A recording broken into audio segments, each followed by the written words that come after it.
Hey everybody, welcome back to the Fin Factor. I'm Paul. I'm Aaron. This is episode number 232, is it? Oh my god. Oh my goodness, it wasn't. I just saw it on the screen and I told you. 232. If it's not, we're going to dub it over. It'll be awesome. Anyway, guys. 3. I'm back, guys. I know, rejoice, calm yourselves down, go to the bathroom now if you have to, okay?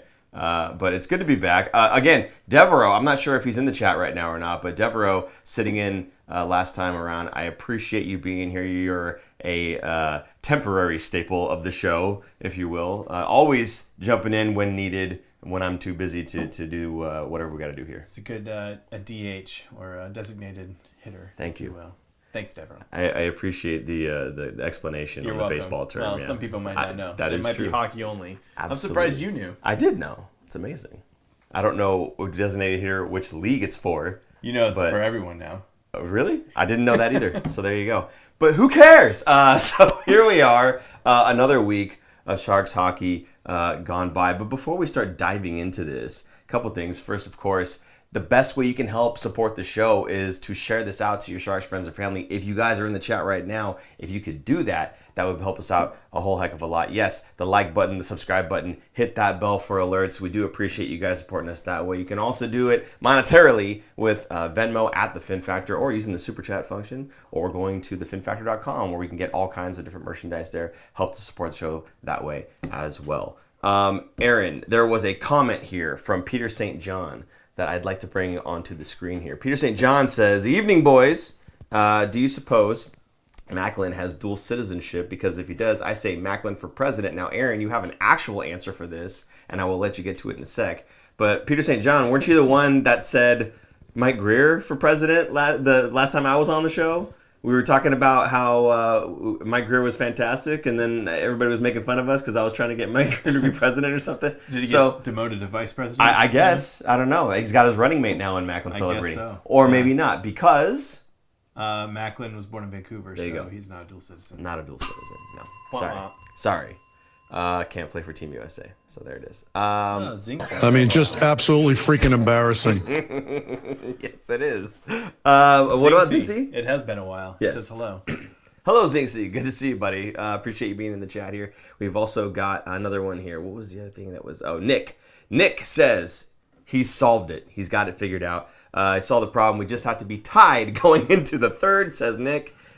Seems that when we have the lead, or when we don't have the lead going into the third, we lose. Nick says we just need to be tied. It's been a rough 2.5 weeks of games. The Sharks were winning, going into the third period, and then ended up losing it. I'm sure they set some kind of NHL streak, because it is awful not being able to close out games. Hence the title, Sharks Can't Close, this episode tonight. So, yeah, I guess we can dive into it. This is the first game we're going to talk about here against Vancouver. This is one of the few games where we lost by a goal, but it was pretty much already out of hand by the third period.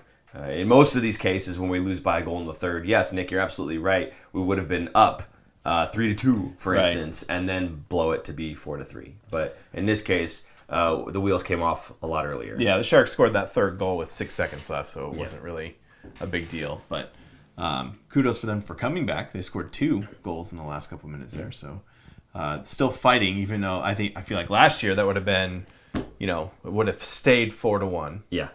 Or it would have been 6-1. Like they just given up.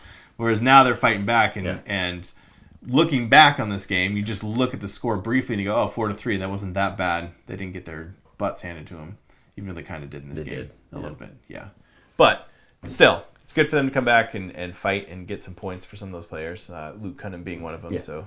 Getting his 10th goal. And it's going to be, we've talked about this in some of the previous games as well, but it's going to be something that happens again later on in this week of games that we're going to be talking about. The Sharks not giving up till the very end. There's no way with 6 seconds left that you're going to score 2 goals, but they kept plugging away till Luke Cunningham finally gets that last one there. So, again, we talked about this even in last season. This is a team that doesn't really give up too easily. They might get thumped. Even last season, they might get thumped, but they didn't really give up. They still kind of kept pushing. Yeah. And this season, they're doing the same. They're not really giving up. They're pushing. They may screw up big time, right? They may have a 1-goal lead, blow it, but they're still battling and fighting back to see if they can get themselves back into the game. I can't wait to talk about the Calgary game because, again, a massive effort there by one Macklin Celebrini, but we're talking about this one right now. Speaking of Macklin, return of the Mac, Vancouver, as you said, born in Vancouver. Mm-hmm. So for him to come back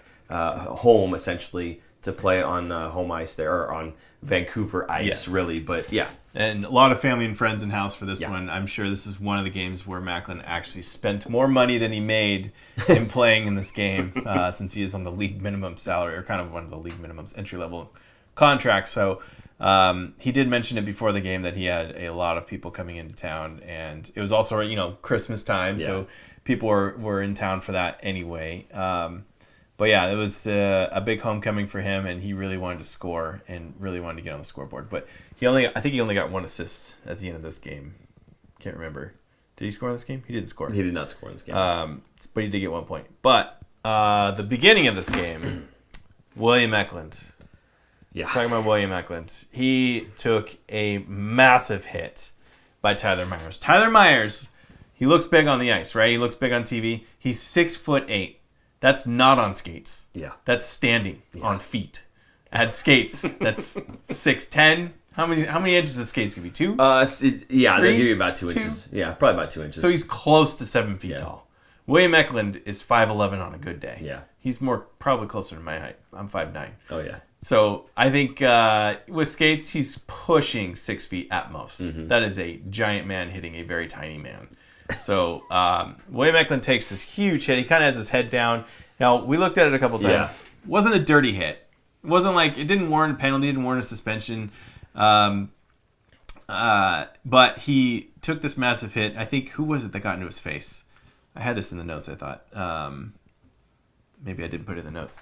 Somebody got into Tyler Myers' face, but they didn't. I don't think they dropped the gloves. It's probably because they couldn't reach his face. He was so tall. But, William Eklund gets hurt. He stays in the game, goes to the bench, comes back out. They go on the power play, and he scores this really nice goal. Yeah. Scores a great goal.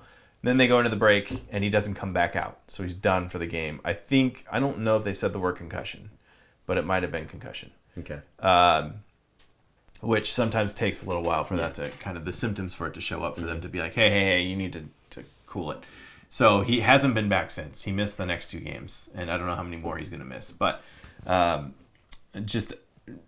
was my note in there, 6'8" versus 5'11". Yeah. That's insane. At least, I don't want to say at least. That's not the right thing. It was not Celebrini. It was not taking out Celebrini, which we have seen before. But in this case, William Eklund, usually very good, slippery Pete, right? He slips out of hits like this. Just happened to have his head down in this one, and good learning moment for him, I guess, going forward, to definitely not leave your head down when there's a 6'8" man on the ice who is known for throwing big hits like this. Yeah.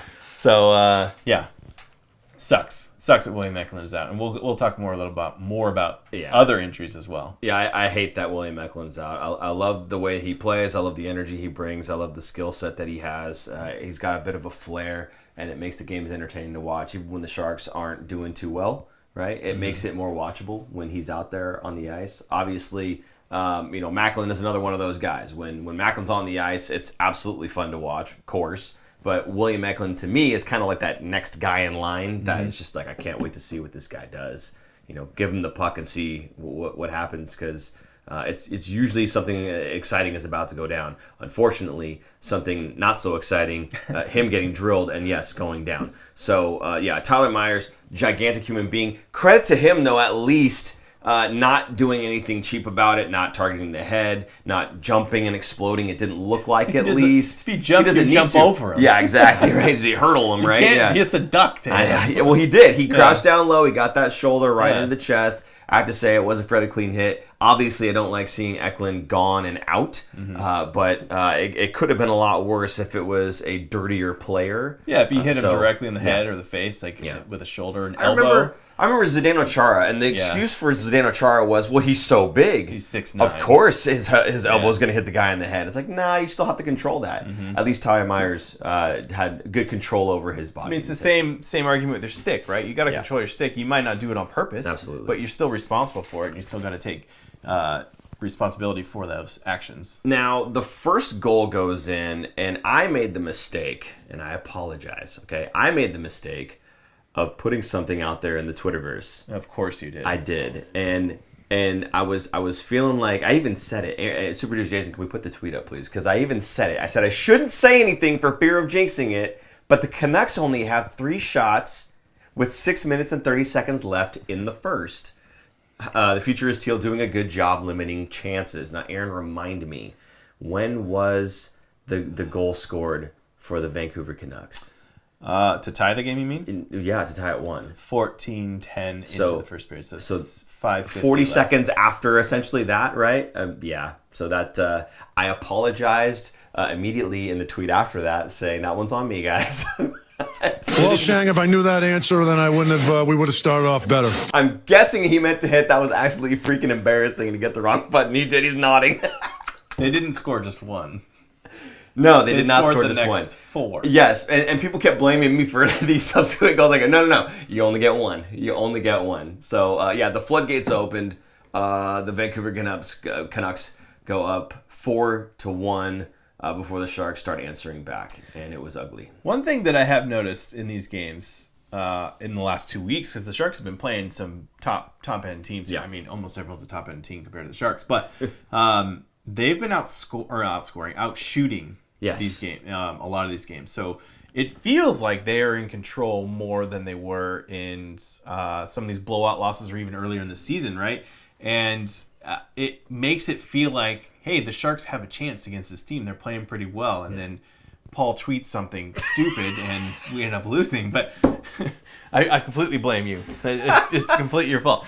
You need to stay off of Twitter during the games. No more. Or at least no more cocky tweets. It wasn't cocky. I even said it was cautious. It was cautious, Aaron. Okay, can we put it up one more time so I can read it one more time? I said... I mean, just absolutely freaking embarrassing. He got the right button that time. I said I shouldn't say anything for fear of jinxing it. I was being cautious. You shouldn't say anything, but you're saying something. I'm saying something. It's what I do, Aaron. I say things. Okay? There you go. I drink and I say things. That's...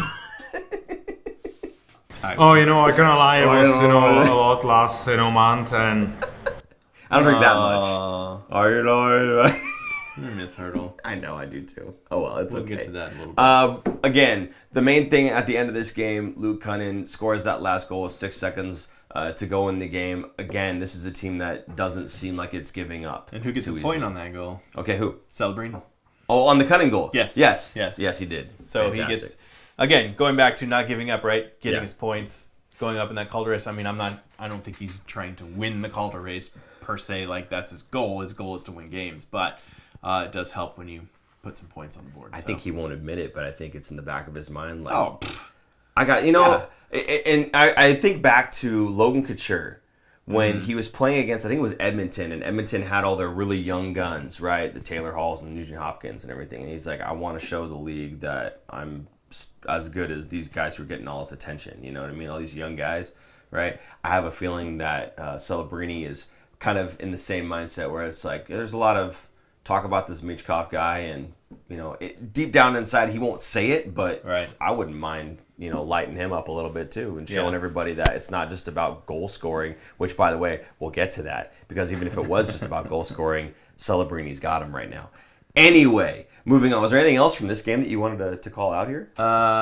No, the other thing was just this is the first game that Jake Wallman missed after he got hurt from the Edmonton game before this. You say Jake Wallman missed. I think the Sharks missed Jake Wallman. More than I thought they would. Yeah. This guy has been their number one guy, not just offensively. Obviously, he's leading the defenseman, the blue line in scoring, but he's also been one of their defensive stalwarts, which is weird to hear because Wallman is not really known for his defensive ability. And again, I'm not saying he's like the best defensive defenseman, but he holds his own, and he's been used on both the power play and penalty kill. So the penalty kill kind of took a little hit with him out, and also the puck movement out of the back end. Now, I showed last week when Devereaux was on the show, I don't know if you saw that, but the chart that I had of last week of Celebrini with Wallman on the ice versus Celebrini without him on the ice, a big stark difference. Now, he obviously still gets points. He has been scoring. Celebrini is. But it's it's weird to see that correlation exists because you would think that Celebrini's making everyone else better. But in this case, Wallman was actually making Celebrini better. So I think a lot of the guys are missing Jake Wallman right now. Yeah. No, I would have to agree. I mean, it seems like he's a guy that, as you said, good puck movement and whatnot, right? But still able to hold his own defensively. There's a lot of times we've seen really good offensive defensemen, but they don't hold their own in the defensive zone, like an Erik Karlsson, for instance. Fantastic skater, beautiful skater, amazing passing, right? But when it comes to the defensive side of the puck, there's a lot of times where you catch him kind of standing around and waving his stick. And that's not what you want from a guy who's supposed to be playing as a defenseman, right? Is you still have to be able to play the defensive side of the game, even if you're an offensive defenseman. So for Jake Wallman to be able to step in and do kind of a little bit of this, a little bit of that, and be well-rounded, again, a great pickup by future president Mike Greer, I think.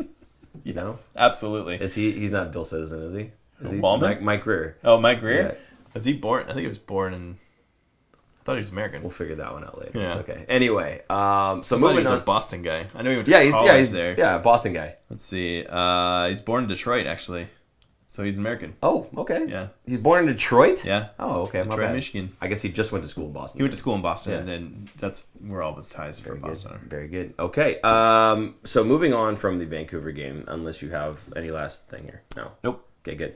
The Vegas game. Ugh. Vegas Golden Knights end up losing this game here by a score of 6-3. Mm-hmm. It wasn't this bad throughout the game, though. No. The Sharks were doing really well against Vegas for quite a while, and then the wheels fell off. They had a lead. Yeah. Again, going Yes. into the third period with the lead. One note, though, Mook Madulin getting Yes. his first goal. He first did. NHL goal. Yeah. I've been very impressed with this play. Now, it took him a couple games since he came back from injury. Sorry. Play or player? What did I say? You said, I'm very impressed with this play. Player. Player, okay. I'm talking about Mook Madulin Because in the general. play, I'll get to the play in a second, but go ahead. The player. The go ahead. player. Yes. I've been impressed with the player. Yes. After a couple games of him being back in the lineup because he missed all of training camp and everything with an injury. So it took him a while to kind of get up to speed. And I would say it took him a few games to kind of get up to game speed. Mm-hmm. But once he was there, the last couple games that I've watched him, I've been impressed with him because he's been a solid defenseman. Yeah. And his reach is unreal because he's so tall. And so, like, I think he's the tallest guy right now on the blue line in the lineup currently. 6'5", is he? Probably 6'4", something Okay. like that. Big boy. He's big boy, big reach, plays smart. I think he's still doing it, learning to play with his body a little bit more, Yeah. be a little more physical than he has been. But his play with the puck has been kind of impressed me. His skating has been really good, really smooth for how large of a man he is. He can move his feet pretty well and move his body and get going. Kind of like, not the same as Brent Burns, but Brent Burns kind of the same thing. He just impresses with how large of a man that is, but Yeah. he could move a little more nimble than you would think he would be. That's kind of how Mook Madulin is. Now, he's not as big as, like, bulky as Brent Burns, but hopefully he will put on even some more weight in the coming years and be a probably in the top 4, maybe a top pairing defenseman. We'll see. He would need a right-handed offensive defenseman to be paired with, but most likely he'll be second pairing defenseman. Again, for me, this was a piece of Yes. the Timo Meier trade. Yes. Right? This wasn't even the main piece. This was a piece of the Timo Meier trade. If he's even in the NHL, I could care less if he's top pairing, middle pairing, bottom pairing. I don't care. If he's in the NHL, I'm happy. I'm happy. And he doesn't have to be in the NHL this season, right? There are certain players, y'all know, that I don't have to have in the NHL this season. We'll get to that. I do But love Mook who- Madulin, I mean, what? I love who assisted on his goal. Another piece of that trade. Oh, is that Zetterlund? Zetterlund. Yeah. That's just, I love how that all kind of comes together like that. We're making up Timo Meier in the aggregate, right? Now imagine With all Musty in the these- lineup. Musty to Zetterlund to Yes, Mook Madulin. there you go. I'd just be like, huh. All right, what were you going to say? I You're was- talking about the goal, I think. The goal itself. the way the goal. Okay, so here's a couple things to unpack about this goal. Okay, one, this is why you don't just go off of stats. Okay, I was talking to, I think it was Sharks Radar is the handle on Twitter. Sharks Radar, if you're in here, say hi. And he was saying, he put something up about the face-offs and all the players for the Sharks and what their face-offs were. How many for this many, right? Will Smith was 0 for 3 on face-offs. 0 for 3 on draws, okay? They gave him the assist on this goal. He lost the face-off, and they gave him the assist on the goal. How does that work? If you lose it, like, strange. So Did they win it back? He then... lost the draw.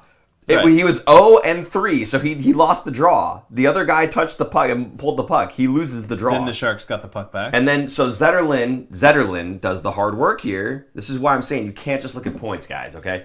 Zetterlund does the hard work, outskates the player to the puck, doesn't let the other player touch the puck, gets hit himself, and then moves it to Mook Madulin, who then ends up scoring. And because it was a face-off that was touched by nobody until the Sharks player, Will Smith gets a secondary assist. Is it now, I don't have a problem with that. I'm just saying this is why you can't just look at the amount of points and go, oh, he's doing great. No, he lost the draw. Is it because it was the Sharks home game, so they had a home... Oh, hell, I don't know. Home court advantage for stats-wise? Perhaps. Who cares? But that's my point, is you can't just look at what their stats were. You have to look at how, right? And the fact is he got an assist by losing a face-off. So anyway, Zetterlund goes and grabs this puck, moves it back to Mook Madulin. Now, again, to make the comedy of errors complete, Mook Madulin shoots this puck wide by like 2 inches or so. Would have hit the outside of the post and gone off into the corner, right? But because it was Demko, right? No, sorry. No, that was the Vancouver. VZK. Hill. Aiden Hill. Thank you. Aiden Hill. Because Aiden Hill decides... Tries to glove it. That he stuck his leg out. Oh. It bounced off the inside of his skate. Put it in. Which means the inside of his skate was actually outside the far post. You can't write this stuff, dude. Goes off the inside of his skate and in. If he just didn't bother trying to save it, it wouldn't have gone. But... they don't ask how. Just how many? They ask how many. He has 1. So Aiden Hill's a big boy. He's 6'4". Yeah. I just thought it was hilarious the way that this one went in. Again, it's if you just look at stats, you think, oh, great, good for. I think Shakir is looking forward to his second goal. I mean, it's kind of like Macklin's first goal. Exactly. Centers it off of a defenseman. Just a blind behind the bass, back chucking it. Just How you always imagine your first NHL goal. Yeah. Right. Yeah, I imagine my first NHL goal to be me trying to pass it to somebody, getting blindsided, and then when I stand up and see the puck's in, assuming that he got a stick on it, but he hugs me and says, "No, it was you." All my teammates grabbing me, all excited for me, and I didn't even get to see it go in. Didn't even get to see my own goal go in. Fantastic. So that was the goal by Shakir Mook-Madulin, his very first. Again, I think he's looking forward to having his second goal because that one was kind of silly. Yeah. Anyway, so there was... that one there. What's the next topic here in this game? I got a question here from Philip Nguyen. With Eklund out and Kovalenko scratched, does this open the door for Goose or Bordy, with both needing a new contract next year? It's doubtful both will be back next season. I think they had somebody come back. Now, with Grundstrom out, I don't know what the Sharks are going to do, and they were off today. So we'll probably see tomorrow any kind of movement that they call up somebody or not. Or if somebody maybe comes off IR. Because there are quite a few guys right now that are injured. Eklund is not on IR. I don't know if he's going to be back, though. But if he's back, then they won't be making any moves. But if they put him on IR, Grundstrom probably will be going on IR because he left that game pretty bad. Yeah. Then maybe we do see one of those guys get called up. I don't think Bordeleau is going to get called up. I think Bordeleau is kind of on his way out because he's not doing very well right now in the Barracuda. Yeah. So, if anyone, I would say Gushin over Bordeleau to be called up, but also Graf. Colin Graf will probably be the next guy up, would be my... And correct me if I'm wrong, but I think all those guys are waiver exempt. I think you can move them up and down, no problem. Yeah. Here, I got to pull it up. I'm pretty sure. While he looks that up, there was also Smith scoring on a Herculean effort by Macklin Celebrini. And this one was just, I mean, it was amazing to watch him do his thing. He blocks a pass in the neutral zone here, right? He battles through the check of the Vegas player. I can't remember who it was. A little bit of interference there, really, too. Kind of got his arm out where Macklin's trying to skate through his arm as well. Ends up falling over a little bit, knocked down. You think, okay, he's out of the play. No. Spears this puck, just throws like a poke check as he's like belly down on the ice, knocks it over to Will Smith. Will Smith comes in across the line. Macklin gets immediately back to his feet and starts skating. Smith, I'll give him credit here. Great little behind-the-back pass going right back to Macklin. Fantastic. And then what does he do? He starts driving towards the net. Perfect. No problem there. Macklin takes the shot, rebound kicks out to him, and he has the wherewithal when the puck gets back on his stick not to just fire it back at the net again, but he finds Will Smith cutting towards the net.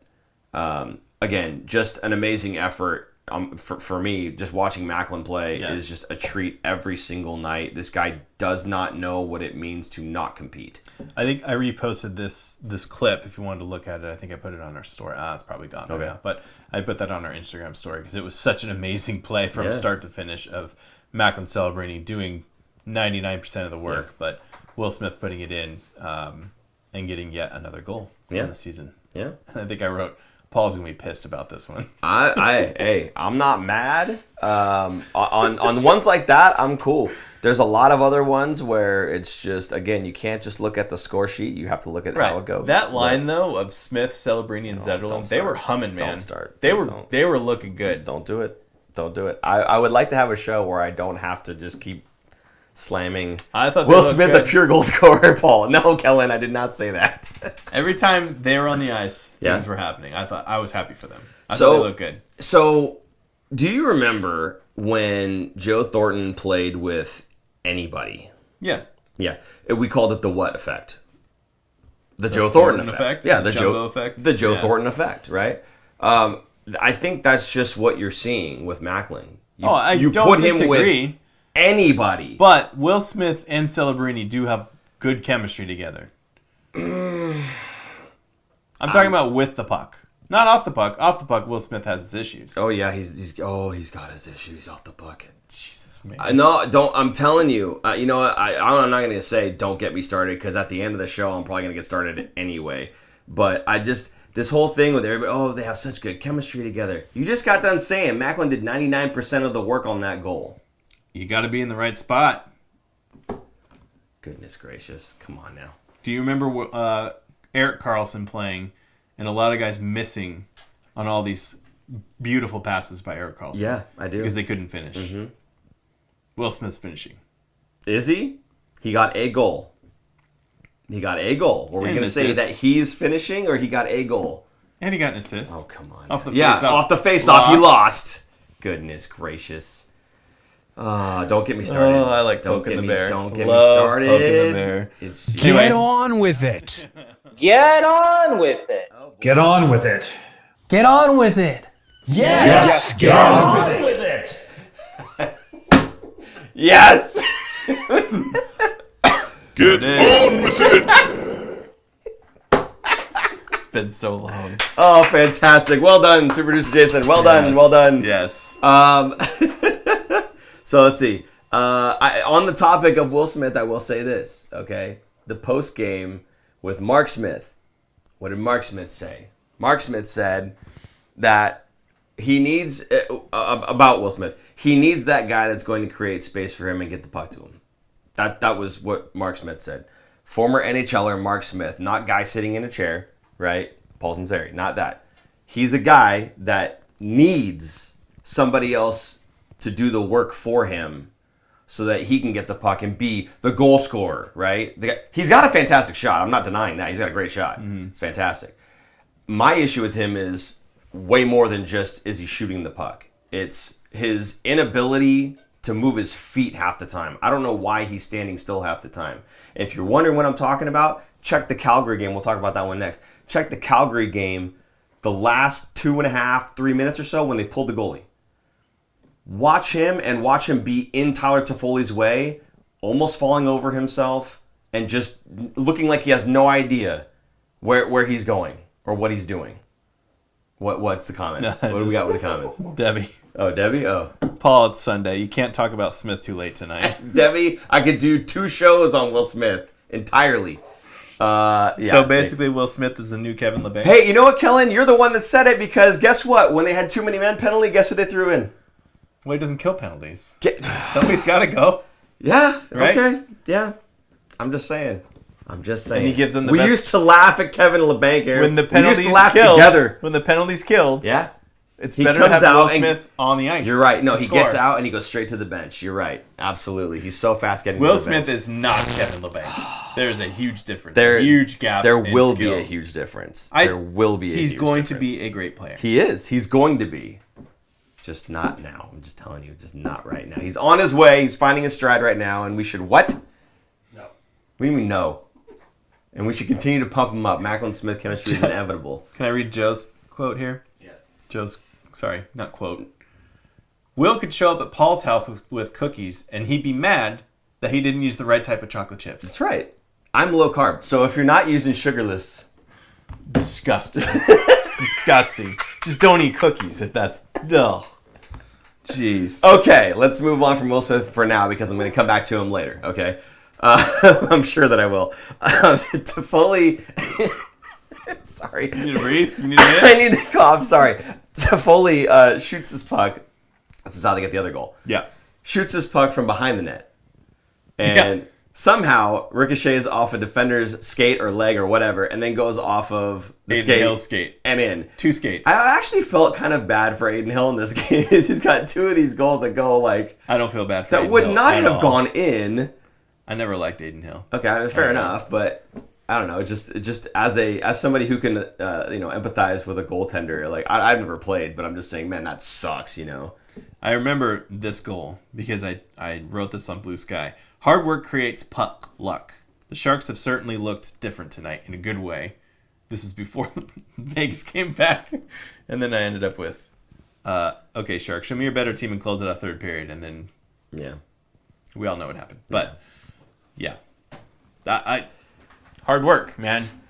They're putting in the work. Yeah. The Sharks are finally a different team putting in the work, even if they're losing, or in this case they're winning, and sometimes getting rewarded. Now, they're not getting rewarded in the standings because they can't close out these games. Yeah. That has just been the story for the last 2 weeks now.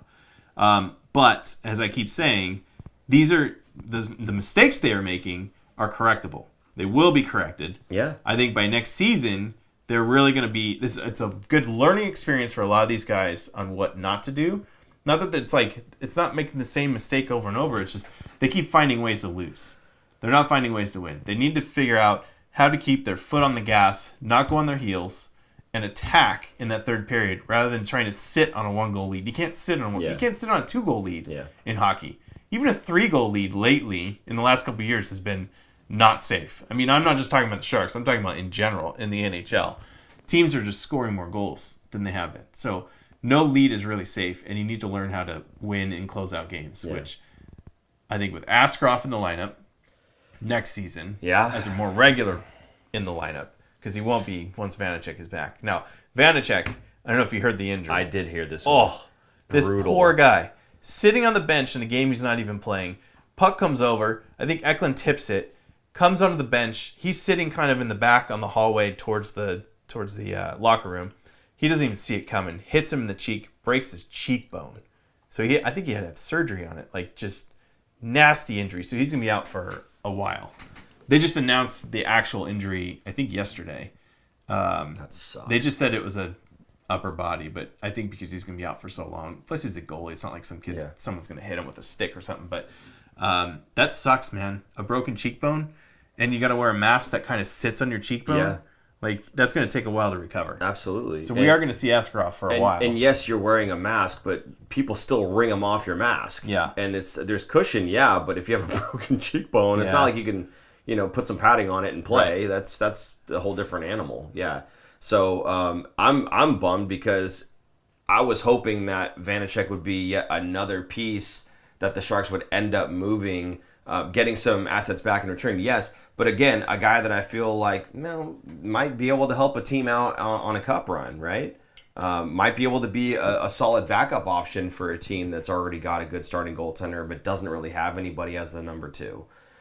And right now, with him being out for who knows how long, it's just valuable showcasing of himself to other teams that just isn't going to happen. So it's just unfortunate for him. And again, like you said, it sucks. He was sitting on the bench. He wasn't even playing. No. He was just hanging out and smack right in the cheek. You know, and you think about now where you've got the away goaltenders where they sit. They're right? lucky, right? They're behind a gigantic pane of glass. I mean, they're fine, right? But for the Sharks backup being on the bench there, freak accident. And it's Vanacek too, who always gets hurt. Yeah, it's like what are those movies?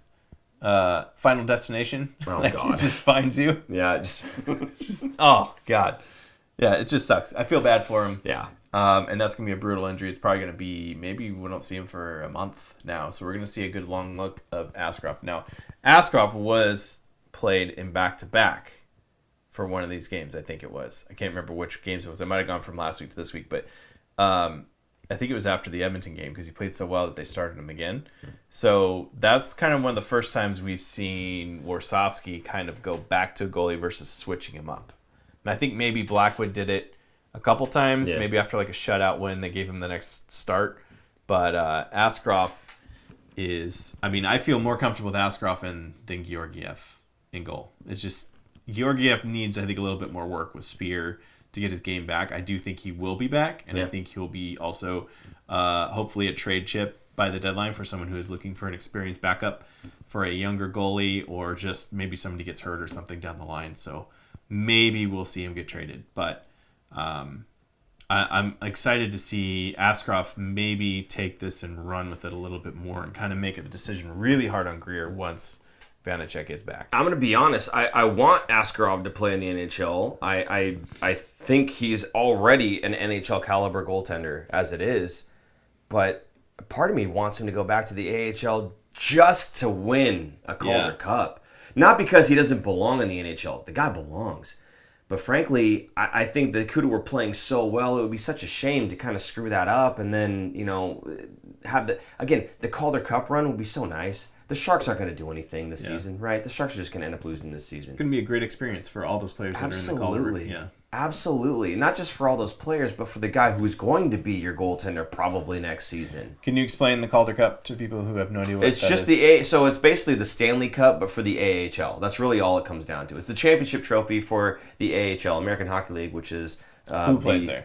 The San Jose Barracuda. There you go. I don't know who you're quizzing me or I'm throwing you some lines there, like trying to help you out here. So yes, the San Jose Barracuda, which is like the farm team, if you will, for the San Jose Sharks, and they play in the AHL, American Hockey League, which is again the farm league, if you will, for the NHL, which is what you're here for. You should know this. Well, if you're a baseball fan, think of it as the majors, and then you have AAA, AA, Single A. Sure. Barracuda is like AAA. Sure. ECHL team, which is I forget, Thunder, Wichita Thunder. Yeah. I think it is Thunder.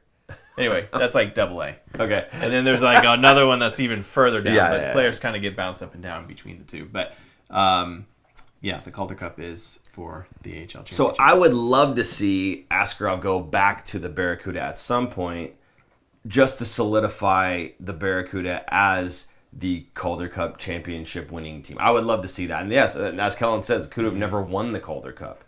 And it's not like, they're kind of like sort of okay, but if we had the goalie there, would they be better? No, they're a good team. They're a good team. And when you've got Askarov in net, they're such a good team. Yeah, much better. Yeah. So I would, again, he's not an AHL goaltender. He's definitely an NHL goaltender in my book. The guy is definitely good enough to play in the show. I wish he would stop searching for, just going fishing sometimes. He goes out and plays the puck. It's a little scary. If you're a goaltender, tend the goal, right? But other than that, he's fantastic, and I love him, and I think he's going to be a great goaltender in the NHL for years to come, and he could do it right now. But again, I'd love to see him go back and help the Cuda win a Calder Cup. I'm trying to think when he got called up, when Askarov got called up, because I'm looking at how the Barracuda are doing without him on the team, and looks like 2 wins and maybe 3 or 4 losses, so not so great. Which makes sense, because he's a NHL caliber goalie playing in the AHL, which is usually when you see Calder Cup winning teams usually have either an older goalie that used to play in the NHL and is kind of trying to get his game back to get called to another team, backstopping him, or a stud that's up and coming that's going to be in the NHL soon, like Askarov. Also, Kellen saying shout out to Blackwood for signing his extension. Yes, absolutely. 100% happy for him. He got 5 years, I believe, and good money too. 5 point something million. Something, right? I think so. Yeah. So this is Greer kind of hinted at this when they were talking about the trade. They talked about possibly extensions, but he said that him and his agent and him, they weren't on the same page. And obviously with Askarov coming up and going to be the future in net, there's no way the Sharks are going to pay their backup goalie $5 million.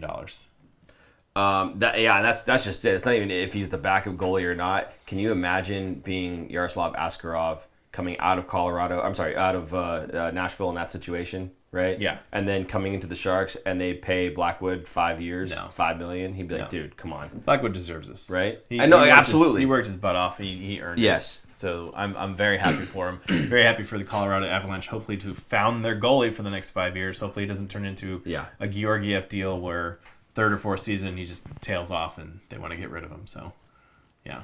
What you got?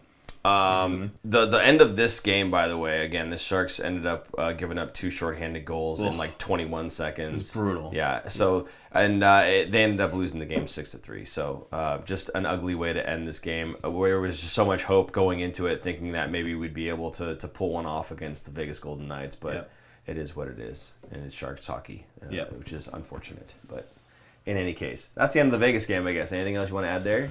No, nobody got hurt in this one, and yeah, nobody got hurt in this one. It's sad to see. Just those 2 shorthanded goals were just daggers. Those were just killed the momentum, killed the crowd. It's like the whole atmosphere just completely changed, and I feel like Vegas has always, in their history, has been good at getting shorthanded goals, especially against the Sharks, and it really is a momentum killer. Yeah. So kudos to them for coming back, but. No, I don't want to give Vegas kudos. Never mind. I take that back. Forget Vegas. All right. On to Calgary. The Sharks end up losing this one by a score of 3-1. It was really 2-1 because there was an empty net goal, but whatever. And we'll get to that empty net goal in just a minute here. But of main significance, Carl Grundstrom takes a nasty hit. Yeah. So nasty that Aaron's computer kept skipping when we were trying to watch it. But he got. It's. I don't know if you call it. I forget what it was you called it, but it's supposed to be called like a suicide pass. I think you said hospital or something like that. Hospital pass. Yeah, that's a term we use in soccer. For soccer, I imagine, yeah. So in hockey, we call that a suicide pass. Okay. Yeah, so you're essentially just going to have the guy commit suicide as soon as he touches the puck. It's funny because it's... Yeah, you're sending the guy to the hospital. Yeah. You're killing your own teammate. Absolutely. Yeah. So that's... just watching the hit... the hit was hard. The hit sucked. And it's not one that he looked very prepared for. Beyond that, though, his head bouncing off the ice, that one hurt to watch. That probably hurt more than the actual hit. Yeah. And that's where you see bad injuries, head injuries at least in hockey. Especially when you hit the side of your head, not the back of your head as much. I mean, back of your head a little bit too, but the side of your head hitting the ice and bouncing like that is pretty brutal. So I haven't seen any update yet, so I don't know how bad it's going to be for him. But imagine yet another concussion similar to Eklund. Now this hit seemed dirtier to me. The one Eklund got hit on by Myers was pretty clean. This one seemed a little dirty, seemed a little almost like a defenseless receiver in football, which is now illegal in football. Maybe not so much in hockey, where they don't even see it coming and just gets rocked. And so to his defense, though, who steps up? My boy. Your boy. My boy Nico Sturm. Comes in, cross-checks him. Absolutely. Says, let's go. Let's do it. Probably in German. Drops the gloves. I don't know German, but I'm vámonos. Yeah. Spanish, whatever. Wow. Drops the gloves. Kind of gets into a fight. The guy was holding his glove or holding his jersey around his sleeve, so he couldn't get a clean punch off. But nice hug fest, I thought. It was a good hug fest, and then tackled to the ice. But poor Sturm gets 2 minutes for cross-checking, 5 minutes for fighting. The other guy gets 5 minutes for fighting. So the Sharks end up on the penalty kill after all this. I think that's garbage. I think that's... Sure, give him 2 minutes for cross-checking. Give the other guy 2 minutes for roughing, just to even it out, right? That was kind of weak. So, anyway, yet another Sharks player injured. Yeah. Now, he's not a top 6 guy. I don't care. It doesn't see that leads me to believe that it's points are the big thing. Points are what everybody wants to see, right? It's the guys that are out there crushing and working hard. Right? In the trenches. Yeah, absolutely. Yeah. And that's what I love about Nico Sturm, first and foremost, right? That's why I would love to have a whole bottom six full of Nico Sturms and not bat an eye. Absolutely. The guy works so hard, it's ridiculous. But as far as top six players, Macklin Celebrini, again, this is a guy that has that engine, has that compete level, has that desire. He's out there not just battling people like for pucks. He's throwing his little body into, I say little, he's 6 feet tall. He's throwing his body into people. 18 years old, it's still a little body, come on. So, I mean, he's out there throwing his body into adult men to separate them from pucks. That is heart, that is compete, and it works. Yeah. You don't have to be Douglas Murray. You don't have to lay into these guys out.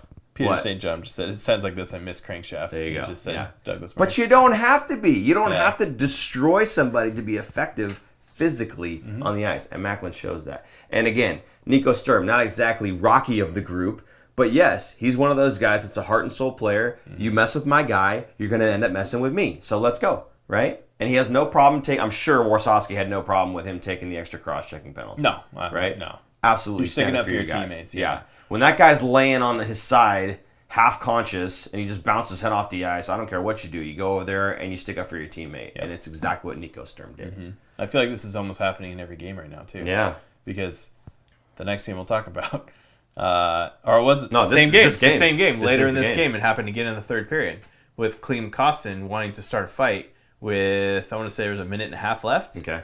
And this has kind of been a big debate now with one is Drew Remenda, who is on the ice, or he's in between the benches, right? And he's yelling like, hey, not the time, not the time.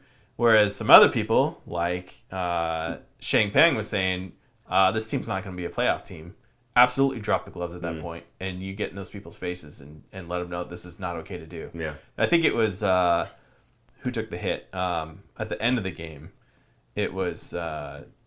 Granlund took the hit. The leading scorer of the Sharks team. Kind of a dirty hit at the end of the game. So I think Clem Costin absolutely should just drop the gloves and gone after him. Yeah, I mean, I think it's at the player's discretion. I'm not listening to the broadcaster if I'm playing, know. No offense, Drew Remenda, obviously. No. Well, it's funny that Drew was yelling that because he was on the ice. Like Clem Costin could hear him. Yeah. Because he was right there. It wasn't like Drew was up in the absolutely. rafters yelling it, right? Yeah, he's between the glass. Yeah. So another goal here for Macklin Celebrini in this game. He just keeps rolling, and we'll talk about how many goals he has in just a minute here. But this was a great play by Alexander Wenberg. I don't know if you caught this or not, but I mean, Wenberg, the puck rims around, he goes to pick it up and just does this nice little shake and bake type move on the wall, just enough, right? We talked about this before, I think, on the show about players being deceptive, and me trying to translate this to my kids too, right? It's not about you waiting them out and then trying to make a quick movement one way or the other and hoping that they bite on the wrong one. It's about going a direction, making them believe that you're going that direction, and then you make the quick cut to get away from it. Once you make them believe, right, then you make your move. That's what it's all about, deception-wise. And that's exactly what Alexander Wenberg does here. He makes him believe that he's going to end up cutting down low, and then he circles back.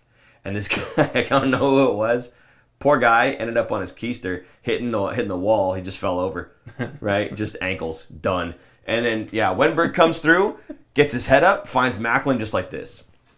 Just waiting for that 1T. Oh, sorry, he's left-handed. There you go. Yeah, I'm right-handed.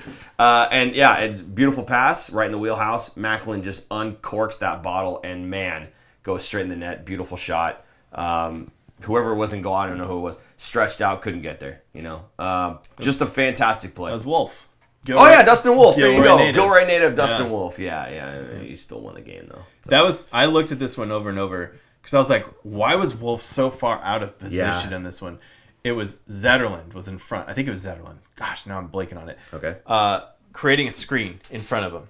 And the puck is over here to Wolf's right. The screen's right here. Wolf peeks this way, right as the pass goes, sees the pass and goes, oh no, and dives and missed it. So that I was like, that's why he was so far out, because he was leaning so far to the right. Had he leaned left and saw the puck go this way, he would have been in a much better position. But do you say that was Zetterlund who did that? I think it was. Okay, let's pretend that it was, just in case. Okay, who's the other guy that was a Shark that did a fantastic job of that, especially against Vegas in that Game 7? Do you remember who? Timo Meier. Hurdle. Oh, Meier? Yeah. Isn't it great that Sullivan is doing the same thing, right? For much cheaper. I'm telling you. No, 8x8. I'm telling you. Yeah. Such a good trade, man. Such a good trade. Okay, so now we've got, we have a Blue Sky post here I think you wanted to talk about, but there's the Flames ended up coming back and going ahead at 3 minutes and 46 seconds later. Again, the Sharks just not able to hold the lead. Yes. But what is this post about here? This is Darren Stevens' post about these games. So less than 3 minutes after tying the game 1-1 on Celebrini's power play goal, Flames retake the lead. Sharks have allowed 22 tying or go-ahead goals within 5 minutes of scoring a goal of their own this season, which is the most in the NHL. So, yes, if it feels like the Sharks have given up the lead, it's because they have 22 times within 5 minutes of scoring a go-ahead goal. So, this is, again, super frustrating. Obviously, something, again, I keep saying will be correctable. Yeah. You find ways to lose right now in order to find ways to win, hopefully by next season, which I'm still a believer this team will be a playoff bubble team next year. You know, call me crazy. It's fine. I mean, y'all been doing it all season long anyway. If you take a look at, like you just said, right? The amount of times that they've given up a lead. Yes. Right?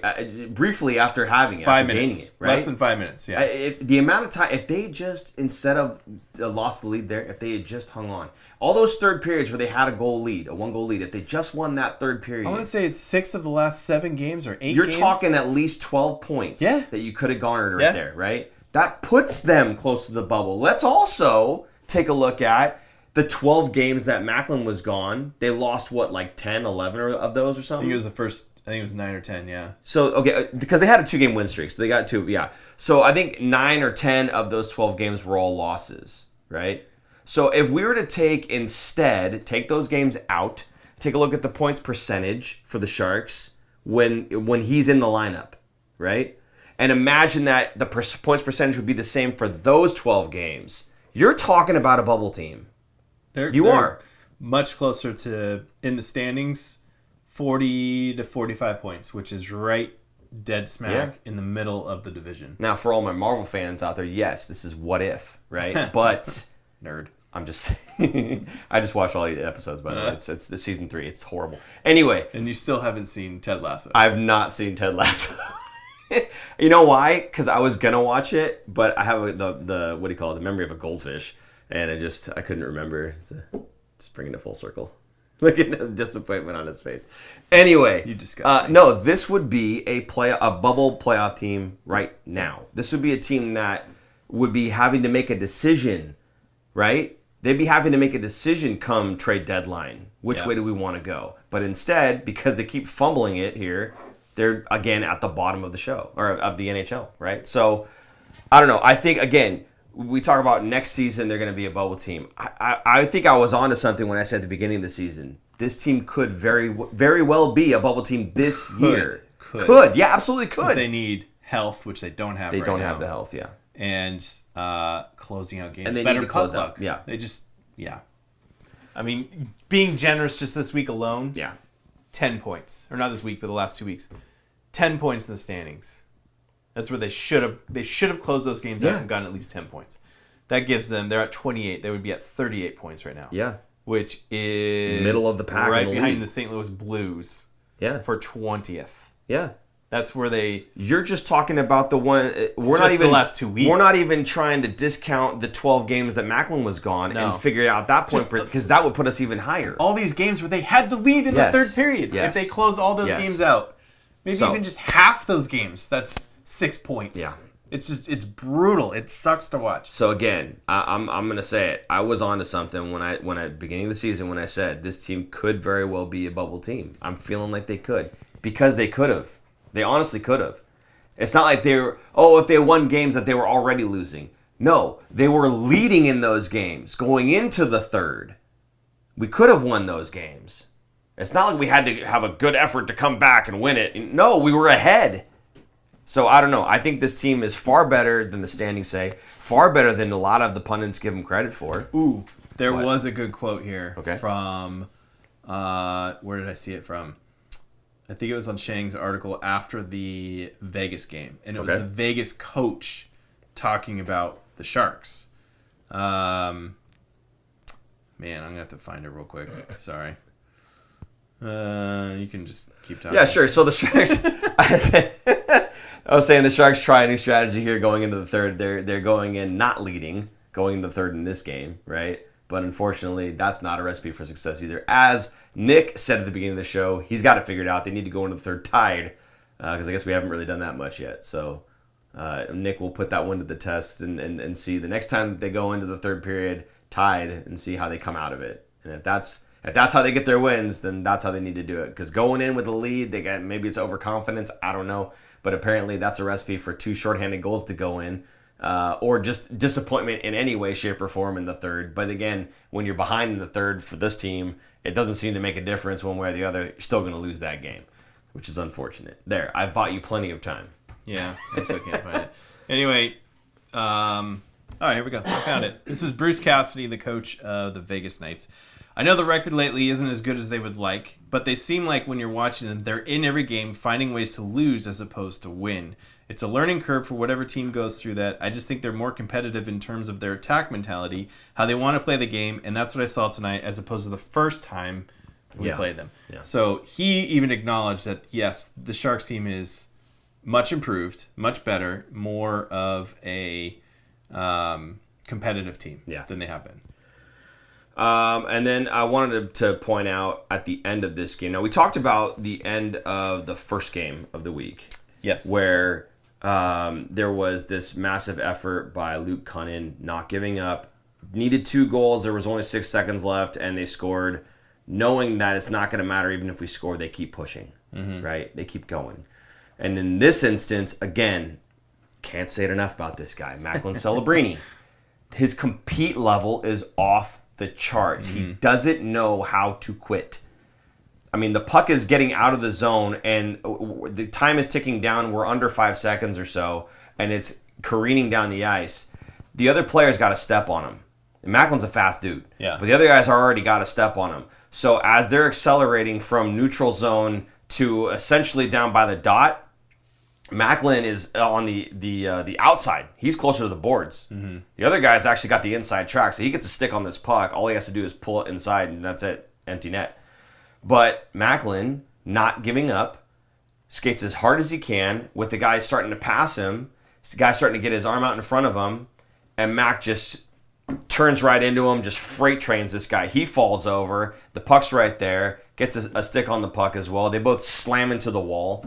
Unfortunately, nobody else in Teal decided they wanted to skate as hard as Macklin, which is unfortunate. Because, Huberdeau comes in and just... Huberdeau comes in. Now, Zetterlund's on him, but Huberdeau just shrugs him off. Yeah. And you can see Zetterlund just slam his stick into the wall when he was done. It's like, yeah, maybe, I don't know. Maybe behind the play he was skating hard. I don't know, okay?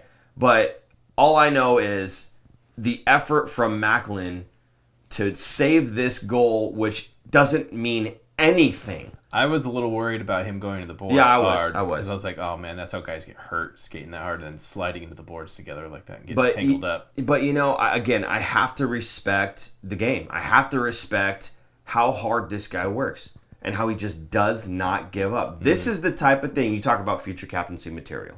Absolutely. This is the type of stuff. It's not about the goals. It's infectious. It's not about assists. It's not about how beautiful his hands are and everything else. No, it's that. It's contagious. It is. It's the hard work. It's the skating, the willingness to put your body as a rookie through somebody else so that they can't touch the puck, right? That is what you want out of these guys at a young age, developing in the NHL. That's what you want to see. I don't care about the goals and the assists. I care about that. Nick's, go put that back up there. Nick's quote.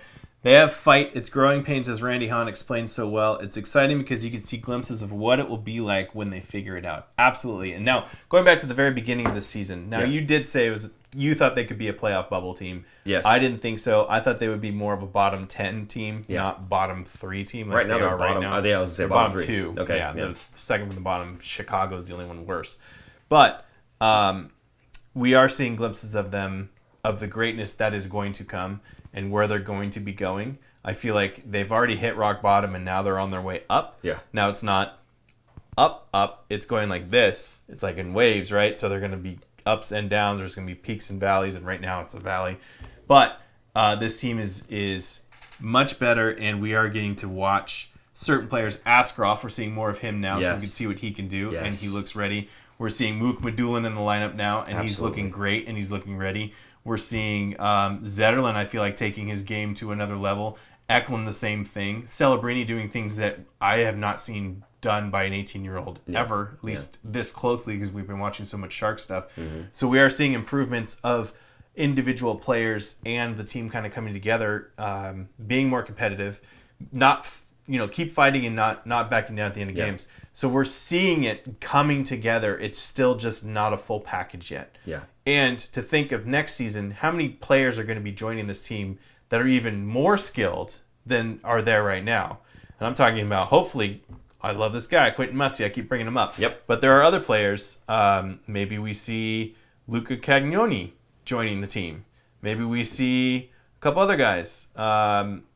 Who's the other one that has already gotten some call-ups this year? He plays like a Barclay Gaudreau type player. Blanking on his name. Cardwell. Ethan Cardwell. Oh, yeah. Yeah, we'll see him in the lineup. We're going to see some more young guys coming up. Yeah. Maybe we see Sam Dickinson make the lineup in a year from now. Who knows? But a lot of these guys, there's a lot of good things coming to the Sharks, and it's very exciting. So it is worth watching still, even though they're losing. Yeah. It's frustrating to watch them lose because you think they're going to win. Yeah. But I'm still okay with them losing right now. See, and earlier you talked about, the peaks and the valleys, right? It's going up and down, up and down. For me, again, I'm less looking at points and I'm less looking at wins and losses in terms of my determination for, how they're developing, how this team's going, right? And the future for this team, how bright it is. For me, they're on an upward trajectory. A lot of that has to do with Macklin, admittedly, fine. But it's about those things that we were talking about, the work ethic, right? The hard work that's being put in. And there's certain guys on this team that do that. There's a handful of guys, who I'm going to say, who just don't seem to do it. And that's why I'd like them to get that and earn their spot on the team. But there are a lot of guys on this roster that I really love the way they play. I said a few episodes ago, I'm going to be sad after this trade deadline. I know I'm going to be sad after this trade because there's a lot of guys on this team that I don't care about the points right now. When they're competitive, I'll care more about points. But right now, I don't care so much about that. I know who you're really worried about. Nico Sturm. I want Nico Sturm back. I think he's great for this group. I don't think he's coming This back. is the type of player that you want. Now, one of the reasons that you don't need him is you got Mac in there right now. Again, forget the points, forget the Calder race, forget all that stuff about how fantastic he is. Just look at how hard this kid works. That is the example that's going to be set for everybody else coming in beneath him, anybody coming in who's older than him, anybody who's already there but is looking for leadership. That's your guy, 100%. Again, throw all the points out the window. Just look at how he plays the game. That's what you want. Just a reminder for guys that are future free agents after the season. Okay. Granlund, Cunnin, Sturm, and Ceci, and Ruta. Those are the guys that we will most likely see get moved to the deadline. Now, Granlund, I think, has begun possibly talks of an extension with the Sharks. Okay. So it's open for it. Now, I don't think the Sharks should pay him $5 million. Was he making five exactly? But then again, if it's a 2-year deal, afford it. If it's like a 2-year deal, it doesn't matter. It doesn't matter. Term would be the big thing. Absolutely. Here. That and he's 32 right now. He's 32. And when's his birthday? Does it show up on here? Yeah, whatever. Doesn't matter. Yeah. So I would like to see Granlund get extended at the right price and at the right term. I wouldn't want to see a 4 or 5 year extension, maybe 2, 3 at the most, but 2 years I think I'd be I don't think Greer's doing that. I don't think Greer's giving Granlund like 5 years. Oh, no. Yeah. I don't think so either. But I also think Granlund, for one, obviously he likes it and is doing well Absolutely. Here. But he would be giving up. This is kind of like at 32. might be one of his last big big contracts. Yeah. And that he'd be foregoing a lot by not testing the market. Yeah. So, granted, the market right now is kind of, there's a lot of players that are hitting the market at this summer. So it might be kind of slim pickings for him in terms of going to another team, but he might be a backup option for other guys that get signed elsewhere. They might look at Granlund at a certain point. So I wouldn't be surprised if he does test the waters. But if they could sign him and extend him, I wouldn't be too mad about it. Where are you at with Luke Cunning? Because I'm pretty sure Mike Greer and company, they all like Luke Cunning and everything, right? And that's great. I just don't know that we need Luke Cunning. I think the whole bottom 6 guys that are free agents or upcoming free agents, I don't think any of them need to stick around. Only because the Sharks have a glut of them in their system coming up. Now, I do think they need some veteran presence, but you already have Barclay Goodrow signed for another 2 seasons. I don't know if you're going to be able to move him. So why have Cunnin and Goodrow, who's to me is kind of a similar kind of player? Cunnin, I think, is a little bit better than Goodrow, but similar in the trenches. Good locker room presence, veteran presence. But I would think Cunnin would be a little bit more marketable in terms of a trade, and he's a free agent, so he's a rental player. Less risk than Goodrow because he's 3 more years, or 2 more seasons. But I think he would be possibly being moved on because a team would want a player like Cunnin last for time a playoff push. Last time the Sharks traded Goodrow with 2 years left, we got a first out of it. So a very late first from Tampa. So what? Yeah. Okay.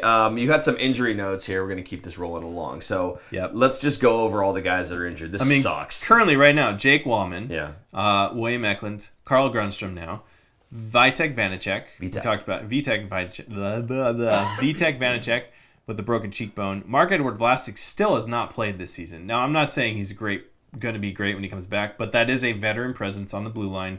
And if they're getting banged up on the blue line, they could certainly use his help as the 7th defenseman, 6th defenseman. Logan Couture, still out. Now, I don't even know if there's an update on Logan. I still don't think it's not looking good if he still hasn't hit the ice at this point skating at all. And it's been now a full year. I think it was in January when he played last year. And the thing is, this isn't like NHL 25 where you could just plop the player in and he's going to play like that. He's been not playing professional hockey not even skating. Let not alone even playing. Exactly. Not even getting on the ice, let alone practicing at speed, playing a game at speed. Everything is off. It's going to take him forever to come back if he comes back. I mean, at this point, a comeback would be he'd be ready for training camp for next season. I don't think he would be ready for the last half of this season. If he started getting ready right now to be in game shape again, you're talking about training camp. Maybe if he was skating, I would feel more confident if he was skating right now at least and working out. If he was skating and working out now, then I would say after the Four Nations Cup because there's a break there. Maybe he would be inserted in after you gotta get back to game speed and all that, and he's not getting any younger. Honestly, I just don't see it. Yeah, if he comes back anytime this season, it'd be a full blown miracle, frankly. But I don't even expect that he's gonna. I think he's done. I just think he's done, and it's unfortunate. But I think Logan Couture is just flat out done. It'd be kind of weird with him back in the lineup. It'll be very weird. It's almost like Hurdle and that old regime, right? Hurdle, Burns, Thornton, Marlowe. Yeah. Like it'd be one of them coming back in the lineup. You're like, whoa, this is weird because this is a new team now. The last 2 from that are Pickles and Couture. Yeah, and they're both old and out. Yeah, so, I don't know. Yeah, it's crazy. Anyway, should we move on to the Calder Cup? Yeah, let's do it.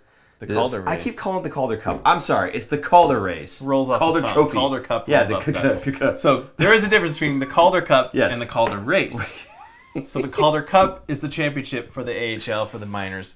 The Calder race is a trophy given to Rookie of the Year, essentially. Correct. So this is for the Rookie of the Year. Normally goes to the player with the most points. Doesn't always go that way, but that's kind of the metric that most people use. So here we are, the Calder race updates. Roll it.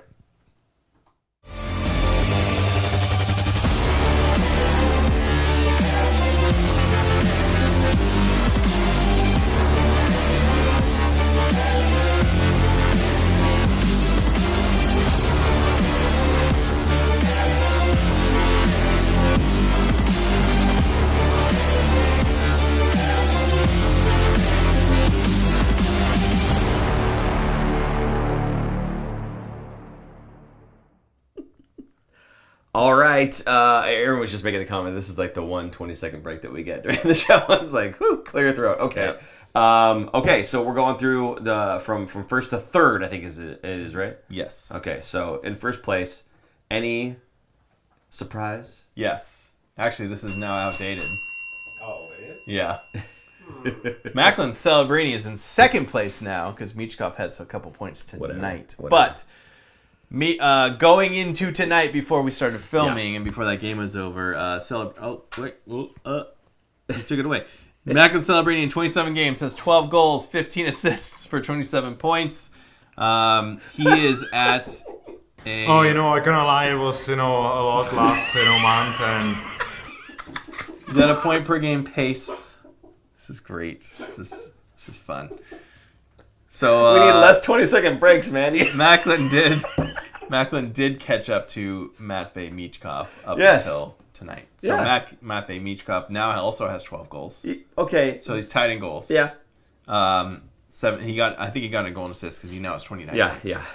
So second place, we have. Yeah, you can show it. It's good. Yeah, whatever. I'll just say it faster. Matvei Michkov, 34 games, 12 goals, 17 assists for 29 points. Don't read what's on there. And is still a -6. He's a .83 games. But Celebrini has certainly closed the gap quickly, too. Because Michkov went on a stretch there of absolutely no points in the last couple games up until tonight. Of course, thank you, Michkov, for ruining our graphic. Yeah, you went for, let's see, that's the last 5 games. He went a big stretch. 1, 2, 3, 4, 5, 6, 7 games of nothing, while Macklin Celebrini put up a lot of points in 7 games. So since Macklin has been back or in the lineup, because he missed practically all of October, he has been the leading rookie goal scorer. Now, after a couple more days, they're going to name Rookie of the Month for December, and I bet Celebrini's going to get it yet again. Because Michkov won October, Celebrini won November, so I think Celebrini's going to win December. Absolutely. He's been destroying it. So, and in third place we have, drum roll please, out of Montreal, Lane Hutson. Defenseman, defense boy, looks like he scored another goal because I think he had 1 goal last week. So 2 goals, 24 assists in 36 games for 26 points. And is a -10 because he's in Montreal, who's also awful. And I don't think Lane Hutson's going to keep it up, but he is certainly keeping up the pace with those other 2. Not getting into the profile and the picture and everything, but just asking you, how's Logan Stankoven doing? Because I know he's on your fantasy team. He is on my fantasy team. He's upsetting you. Really. He's still upsetting me because there's some Maxim Tixaplakanonkov of the Islanders that have surpassed him, and I can't even say his name. So Stankoven. Oh, I cannot lie, it was, a lot last, month, and... 6, 7, 8, 9. In the last 10 games, he's got 2 points. Okay. For Stankoven. So I love it. Stanky needs to pick up the pace here. Now, I don't want to win the race, but I certainly want him to help my fantasy team. Right. So now the numbers are probably off now because Michkov played after we had put these stats down here. But Macklin Celebrini is still leading in a variety of categories. Maybe it makes more sense for you actually to just take a look at those categories that I had said here and see if they're still leading them. But at the time of this, goals. It was goals. He was leading in goals, which is hilarious. Now he's tied. Yeah. Which is hilarious, though, because, again, Michkov has had more games played than Macklin has had. Yes. And Michkov is supposed to be the offensive dynamo, right? Right. But Macklin, with less games played, a 200-foot player, now has the same amount of goals. And it was Matvei Michkov having to score 1 tonight to catch up to Macklin. Yes. Right? Yes. So he's was leading, tied in goals. He was tied in points. Again, Michkov just screwed that one up a little bit for our graphic. That's okay. So he's, again, now number 2 among rookies in total points. Right? He's poopy. Points per game is, what's poopy? What do you mean? He's number 2. Oh, okay. Yeah, fine. There you go. So points per game. Yeah, there you go. He was leading points per game. Is that still the case? Yes. Fantastic. 1. point per game. 1 point per He's game. at 1.0. Yeah. And what's Michkov at in terms of 0.83. 0.83. Yeah. Not even in the same stratosphere. No. Okay. Even strength goals. Yes. I think is what you have on here. Even right? strength goals. Yes. Still first. Yes. He has 8 versus Michkov and Tipslakanov of the Islanders also with 7. Oh, I cannot lie, it was, a lot last, month, and It's just hard when there's a lot of there's just no vowels. It's just consonants just put together. Tipslakanov. I don't want to hear about freaking fragile, okay? Even strength points still in first. He's at 19 versus 17 with both Tipslakanov and Michkov. I mean, just 17. absolutely freaking embarrassing. Shots, he's leading with 90. And time on ice is a good one. That's interesting. He's second in time on ice. Yeah. Because Hudson's a defenseman. Among forwards, he's leading. He's leading, Yes. right? And I mean, again, for a defenseman, there's less of them. They tend to get more ice time, right? So, Yes. especially if you're a producing defenseman, somebody who's garnering points for your team, yeah, they're going to have you out there more often than anybody else, generally speaking. So, yes, in terms of forwards, Macklin is also leading in terms of ice time, and that was a great. Sorry, Alex. Yeah. Good point here by Kellen. Okay. No love for Dustin Wolf because he doesn't score points. He's a goalie. He's a rookie. In the league, Yeah. he's 11-5. Yeah. 11-5-2. 912 save percentage and 270 goals against average. It's pretty good for save percentage. Yeah. In the league. Where is he at? Come on. Sort for me here. I mean, he's in there. He's in the top. I mean, these are showing guys that are. I didn't sort this very well. Yeah, I guess That haven't for played that me, much, but he's a top yeah. top 10 goalie in the league right now. He's pretty good. I guess I wouldn't presume to know how to compare a goaltender's stats against a player's stats in a reasonable way that would put one over the other in terms of rookie of the year, essentially, right? So it's hard to kind of quantify, exactly where would you place Dustin Wolf in that category. Is he a fantastic goalie? Yeah, sure. I would Is he think- the best rookie goalie right now? Potentially, but I think he would need to lead a category in the league for them to be in a serious consideration Maybe. for the Calder. Maybe. Maybe top 3 for goals against average and save percentage or something Sure. like that, or even close in wins because it's hard to win Yeah. in the NHL. So if he was in the top 3 or top 5 for wins and he had a top save percentage and a top Yeah. goals against average, Yeah. then absolutely I think he would be in that race with them. But it's a lot easier to quantify. yeah, I think it's more of a deficiency of the show essentially. We're not sure how to compare those two, right? It's a lot easier, even between forwards and defensemen, looking at the same stats all the way through, right? But yeah, absolutely, Dustin Wolf doing a fantastic job as a rookie goaltender in the league, and certainly deserves some consideration. I was thinking, I'm kind of mad the Sharks didn't pick him because he was a 7th round pick. Sharks love to take guys in the 7th round. Why would you not take a goalie in the 7th round that's local? Something like that? Yeah. Who's someone that could potentially be an NHL player Yeah. in the 7th round? I mean, it's kind of hard with goalies, I understand that. But it's a local dude, and it's a 7th round pick. You're not getting a Joe Pavelski in the 7th round every year. Yeah. Why not pick the guy that's local? Sure. That's kind of lame, I think, by the Sharks. Now, granted, I think that was the old regime. I can't remember when he was drafted, but that would have been a nice story. Yeah, absolutely. Imagine a Dustin Wolf coming up in the Sharks organization, and you wouldn't have to trade for Askarov. Yeah. I mean, I don't mind. I like Askarov, and I almost like Askarov better than Wolf. Sure, yeah. But that could have been an amazing. That could have been a Kiprusoff, Nabokov situation where you got to trade one, right? Because you have 2 studs. Yeah. So, yeah. Oh well. All right, going into the roll call question here. Aaron, you want to go ahead and read the roll call off? Let's do it. Tell us what city you are watching from, and do you think? I guess I can read these off.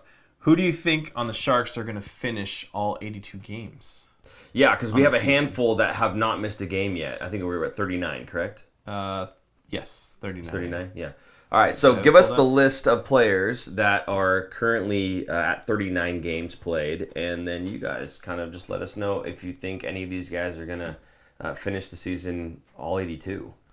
Well, let's see. Okay, there's only, I think there were 6 guys. Okay. I had it pulled up. And it's gone. And it's gone I'm now. pulling it up right now. Dang it.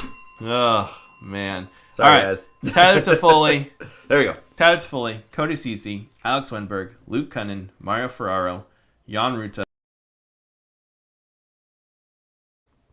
Yeah. I think he's fine. I think he plays all 82. I want to say And he's not getting scratched. No. Yeah. I want to say he played. Did he play all 82 last year? He did. Oh, did He's he? one of the few that played 82 last year. There you go. So, Iron Man, Fabian Zetterlund, has not missed a game. As a Shark, I think, if that's true. Because he got traded at the end of the season from Timo Meyer. So, yeah, I have a feeling he hasn't missed a game. I would say Zetterlund. I think Ferraro is probably going to take a puck to the face at some point and somehow lose more teeth because he stops the puck all the time. I love Mario. He blocks shots. He does all the hard work in the trenches. But he's a guy that's going to get hurt because he blocks so much shots. Like it's Don't you put that evil on him, Aaron? Jeez, man. Sorry. The Oh, my toothless goodness. wonder? It's Yeah, going to happen. yeah. It's going to happen. Luke Cunnin. Okay. Good to see Luke Cunnin bouncing back after having ACL surgery, and he hasn't missed a game. Alex Wenberg, I feel like his game translates very well to be playing all 82, so I think that's a good bet. Tyler Toffoli, I think same thing. He doesn't really... He's a bigger guy, so he can absorb hits better, I think, than most, and he doesn't really get in those situations where he's getting hit hard, so I think he's a good one. CC, I'm not so sure about. I think he could get hurt. He's also possibly get traded. Now, what's interesting is some of these guys could get traded and play on a team that had less games and end up playing 83, 84, 85 games this season, which we've seen a few times. So that'd be interesting to see some real Iron Man work going on and playing more than 82 games. But my best bet would be Zetterlund and Wenberg, those two. I'm going to go with Zetterlund and Wenberg as well. I feel like Toffoli could probably use a maintenance day here or there, which wouldn't be such a bad thing for him. Cody Ceci, Jan Ruta, same thing. But, punishing type defenders, they've been putting a lot of work in, and I imagine at some point, they could probably use a day off, Plus, it wouldn't be such a bad thing. Get a guy, one of the younger guys, get him called up, give him a game, see how he does. So, could be good for them. But I'm with you. I think Zetterlund for sure, and Wenberg. Yeah, Zetterlund and Wenberg for sure. I think those are my two.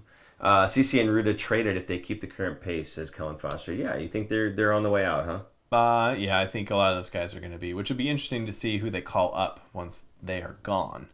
Maybe we see Cagnoni get called up and see what he can do. Who else is out there right now for defensemen? Well, we already pulled Mook Medulin, so those are the two big ones in my mind. Was I wanted to see Mook Medulin again in any way, shape, or form get on the NHL roster in any way at all. I don't care where he plays. If he's on the NHL roster, that's a win. Luke, on the other hand, like you said, he gets challenged and doubted at every single level, and he proves everybody wrong. So I'm more than happy for him to come into the NHL and prove some people wrong. That'd be great. Maybe Jack Thompson. We've seen him a few times already. Yeah. Maybe he gets called back. That's probably the right-handed shot, I think, would be... Yeah. He would be the first one called up because Cagnoni's a left-handed shot. So that makes it a little bit more... With Wallman there, I think it's a little bit more of a backlog. And Mook Medulin. So now he's kind of third, which wouldn't be bad for him to be the third guy, third left-handed shot. But then you have Ferraro. So now one of those guys has to play on their off. I don't think with Ferraro you're worried about if he's a left-handed shot. He's just left-handed, that's fine, but who cares which way he's shooting the puck? Because you're not really giving the puck to Mario Ferraro thinking, please shoot and score. No, but it's more of the playing defense with your left-handed, on the right side. Yeah. You're left-handed. It's up against the boards and trying to stop those pucks. It's a little harder. Although, as an NHL defenseman, you're trained to be able to pick pucks off the wall regardless of if it's backhand or forehand. It's easier, yes, when your blades curve the correct direction, but at that level, these guys really ought to know what they're doing regardless. So it doesn't really matter too much. Yeah. Anyway, cool. Is that all for the roll call? Any other comments from the roll call question? Just people guessing. Alex said his back core seems floppy. Mario, I think he's talking about Mario Ferraro. Oh, got it. Back and core. Yeah. Yeah. Yeah. And Kellen is surprised. Floppy. Kellen is surprised that Thompson's still around. Yes, he is still around. Yeah. He's playing for the Barracuda right now. And he said Merkley 2.0, a.k.a. Cagnoni. I don't think he's Merkley 2.0. I don't think he's Merkley 2.0. I don't. Only because Merkley didn't produce as well in the Yeah. Barracuda as Cagnoni is right now. Exactly. He did a little bit, but nothing like Cagnoni is. I will say Merkley 2.0 in like 2-3 years, maybe. Right. I think If he hasn't in 2 made years, it in- if he's still in the AHL, okay, fine. Even then, Merkley tailed off in the AHL. Like, he was not Yeah, being yeah. a point-per-game player. Yeah. So he wasn't really forcing the matter at hand, you know? Yeah. Let me look at the stats real quick, the Barracuda. I want to see how Cagnoni has been doing lately. Okay. Still third place, 8 goals, 14 assists, 22 points in 29 games. Not quite a point-per-game player anymore because I think he was for a while. But Colin Graff's still up there as well. 6 goals, 20 assists for 26 points in 29 games. Here's my question to you: when does Colin Graff get a shot? I think we'll find out tomorrow because of the injuries, possible injuries. True, Well, for one, Grunstrom's probably going to go on IR. I'm going to guess he taking that big of a hit and leaving the game that early and not coming back doesn't bode well for him. So we might see him get called up tomorrow. Okay. Very good. Moving on from this then. Let's do it. Okay, moving on. I wanted to do something a little different, a little bit, a little fun here, Okay. right? We don't have fun here. Not ever. No. We Fun must be always. fun must be always. That's what we're trying for. So I was not here for the pre-Christmas show. So Merry late Christmas to everybody. From me to you. I'm sure you guys said the same thing to them, but actually on time. But we are approaching New Year, and of course, with New Year comes New Year's resolutions. We're not here to share ours necessarily. However, I thought it'd be kind of fun to pick just 4 players or 3 players and a coach, just rookie edition of resolutions, and kind of see what you think, perhaps what I think, these players and the coach, what their resolutions ought to be for the upcoming season. So, sorry, for the rest of the year, the next year. So You're talking about the rest of this season. No. New Year, the new year, the resolution for the new year. So The whole year. new year, Whole calendar year. Yes, the new year. Like some people want to lose weight. So the end of this season going into the beginning of Some next people want to season. eat healthy. Some people Right. want to start P90X again. Yes. So I don't know, whatever. It's old school. That's how we do it. These kids don't even know what P90X know. is. What's a DVD? Okay, starting off, our favorite player, Will Smith. What would you say, Will Smith, for a New Year's resolution? What is going to be Will Smith's New Year resolution? Move his skates? Move his skates. Maybe that's what I think you're going to say. Oh no. Keep those TikTok videos coming. That's what I figured you were going to say. I thought you were going to say some of the TikTok videos. Yeah. That's you saw this one then. Yeah, did you see it? I did with the Yeah. LeBron thing, right? Yes, yeah. yes. It's cute how they Yeah. did that. They do seem to hang out together a lot. Why wouldn't 18 you? and 19. Why of wouldn't course. you, right? Well, because one's living in Marlowe's house, the other one's living in Thornton's house, you know? They're both in Los Gatos, Okay. so they're both close to each other. Yeah, So they both hang out a lot. which is great. Why I not? thought Macklin might be a little busy doing Rivers' homework, the math work. So That's why Will Smith's coming over. He's actually the one helping. he's him. helping out Yeah. there. He had an extra year in college. Yeah? Yeah. For me, I think Will Smith's resolution needs to be to up the work ethic, right? I think that's his resolution for the year. You know what? I can be a much more effective player for my team if I play the game with the heart that my best friend Macklin plays with. Doesn't have to be the skill set, right? I'm not expecting him to play like Mac, but I'm expecting him to hustle like a guy who's earned his spot in the NHL. Especially as a young guy, you're trying to get yourself to stay in the lineup. And that's exactly how you should be doing it, is by showing the coach, it doesn't matter if I score or not, I'm going to work hard for you, bud. Right? So for Will Smith, I would say, beyond the TikTok videos, is to, yes, make sure that the work ethic is going off the charts in line with your best friend on the team. So that's what I think their resolution should be. Now, speaking of his best friend, we'll get to him actually after this one, but Shakir Moukmadoulan. How do you feel about Shakir Moukmadoulan, his New Year resolution? I love it. So smooth. Yeah. I think he needs to just work on his physicality. Okay. Because he's a big boy, but he doesn't play like a big boy. I think he plays like a smaller guy, but he can use his body more. I think that's a thing that has been conveyed to him. It's not like some secret thing that I'm coming up with. Right. This is something he needs to do a better job at. And because of the NHL level, you need to box out guys in front of the net and physically push them and move them out of your space. And I think once he starts doing that, and maybe even crushing some guys in the boards, he's really going to round out his game and be a much harder defender to play against. and because his reach right now is just unbelievable. So I think he catches some guys off guard with how quick and how long of a reach he has. So I think adding the physicality to his game is going to really round him out because he's already such a smooth skater, a good passer, a good puck mover. So I think that will make him a really good, quality, reliable top 4 defenseman. I think for me with Shakir, it's a simple. I'm gonna keep this one short. To score a goal where he's actually hitting the net, not to score a goal where it goes off wide off of the goaltender's skate and in. That's his New Year's resolution for the next rest of the season here. That's what I think he's going to be aiming for, to score a goal where the puck would have gone in the net in the first place. It's funny, that wouldn't even have been a shot on goal had it not gone in the goal. It wouldn't have been. Yeah, it's funny because it still counts as a shot on goal because it went in. But if it didn't, whatever. Anyway, Shakir. Same with Toffoli scoring that goal off of a skate. Yeah, from behind the net. So Toffoli's a veteran. He was calculating that. He meant to do that. Yeah, absolutely. Right. Yeah. Okay. 100% geometry. There you go. Okay. Speaking of math. Now Macklin Celebrini in terms of New Year's resolutions. What do you think for Mac? Keep doing what you're doing, man. I don't know. There's nothing to add to your game. There's nothing. I don't want to say he's not doing anything wrong. Yeah. But just keep it going. Yeah. There's nothing else. I can't think. His resolution is to maintain, is what you're saying. Don't dip. Or also make more TikTok videos. Okay. In your off days, because there's nothing else you need to do right now in your off days. Fair enough. The only thing I think for Macklin in terms of the resolution, there have been times we talk about no-look passes, right? And he's fantastic with that. Same thing with Will Smith, actually. He's made a couple of really nice no-look passes. The difference is this. There are times where you have a no-look pass where you actually saw what you were going to be passing to first, right? And then you look off, and then you make the pass without looking, but you knew it was there, right? A couple times you can see him making a pass to nobody. And if he can get that out of his game, he's the perfect player. Now, we're nitpicking about an 18-year-old, right?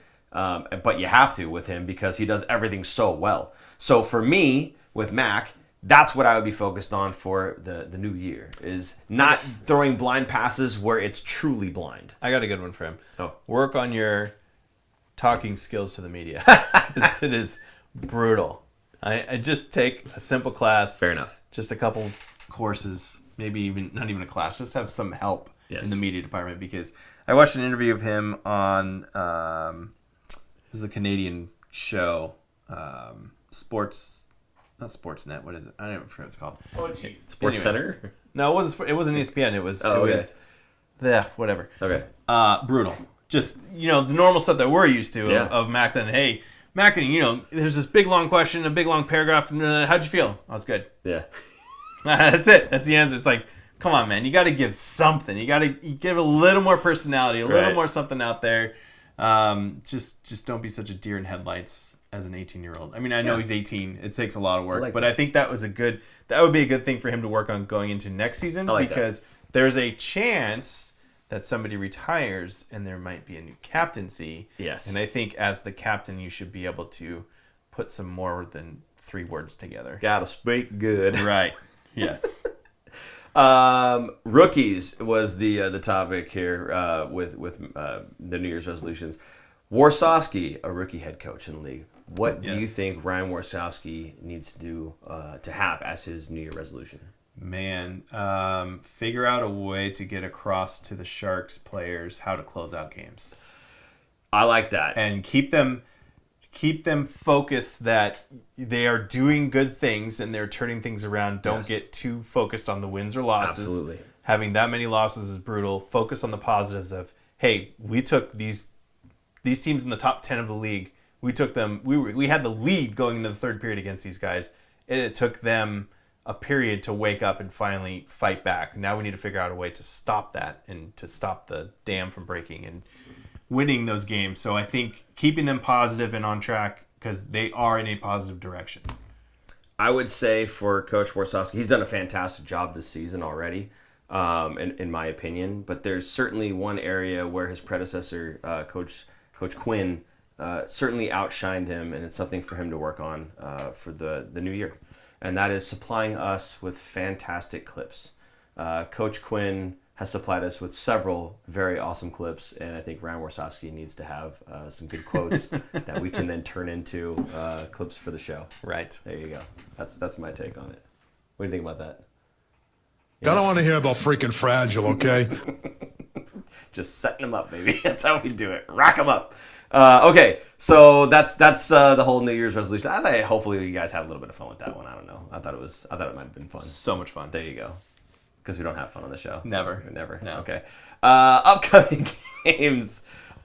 Tuesday against Philadelphia at home, 5 p.m. Thursday against Tampa Bay Lightning. And Saturday against New Jersey Devils, 1 p.m. These are all home games. They are home games. I will be at the New Jersey game. Oh, nice. I don't know if you will be going to any of these. I doubt that I'll be able to make it to any of these. I want to go to the Philadelphia game, though. Yes. I would love to go to the Philadelphia game. That's going to be a good one because that will be Michkov versus Celebrini. Exactly. And I will venture to say, without the win and loss, I don't even care about that anymore.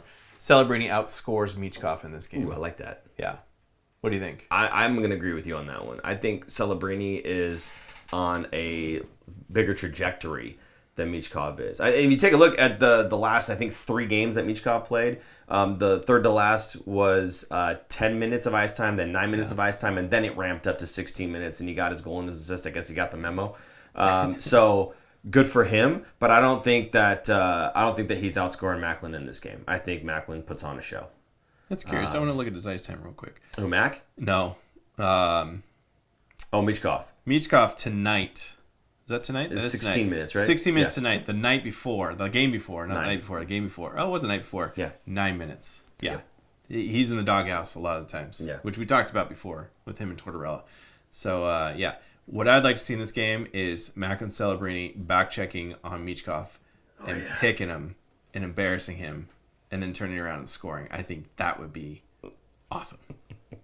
I seem to remember Lion doing that to Austin Matthews in a game. Yeah, he Austin picked Matthews, Yeah. turned the other way in OT and scored, and the whole crowd's going, Lion is better. Yeah. So anyway, okay, cool. Yeah, the Philadelphia game again, 5 p.m. Definitely looking forward to this one. I'm definitely less concerned with the win and the loss, and I'm just like you. I'm looking at the Calder head-to-head more than anything else. And yeah, absolutely. I think Macklin, again, being on a point-per-game pace, whereas Michkov, not so much. I would love to see that continue, that trend continue, and Mac just doing a fantastic job, both defensively and offensively. And yes, I would love to see him specifically take the puck away from Michkov and go back and score a goal. So fantastic. I would love to see that. Okay, moving on to the Thursday game, Tampa Bay Lightning. The last time we played them did not go according to plan. Well, it went exactly according to plan, but it didn't go so well for the Sharks. Yes. Yeah. So are we thinking the same thing's happening this time around? I hope not. I hope the Sharks are a little more competitive. Now, I'm not going to say the Sharks are going to win, but I hope they at least keep it close and have a chance to win. Yeah.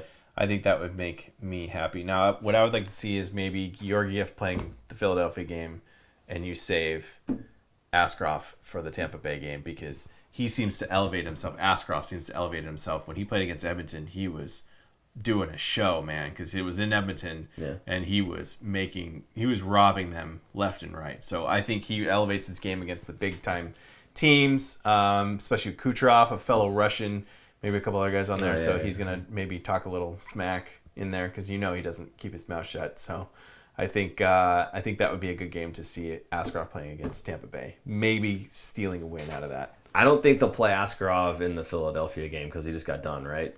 Playing Calgary. Yes. Yeah, so I don't think they're going to play him in the Philadelphia game, but that would be fantastic too. That'd also be good because 2 Russian rookies going head to head, exactly. But yeah, so I'd love to see him again. I just love seeing him play. The guy's just so fantastic, and you always have that little wild card when the puck goes behind the net. Yes. He's got it, and you just don't know if he's going to try to dangle you or not, dude. Who does it remind you of? Oh, anyone? God. Why? Who? Nabokov. Oh, okay. Going behind the net and playing the puck sometimes. Yeah. Nabokov did that a lot. Not as much as Askarov. Askarov, I think, does it a little too much. He kind of comes out a little bit too much and does a little too much. Yeah. But I do like the dangles that he does. A couple of those. I think it's hilarious because I was a goalie in college and high school, and I would do that. Pass backs to me, one of my favorite stories, and I'll be quick about this. Oh, boy, here we go. AJ Palsgrove, I don't know if you remember him.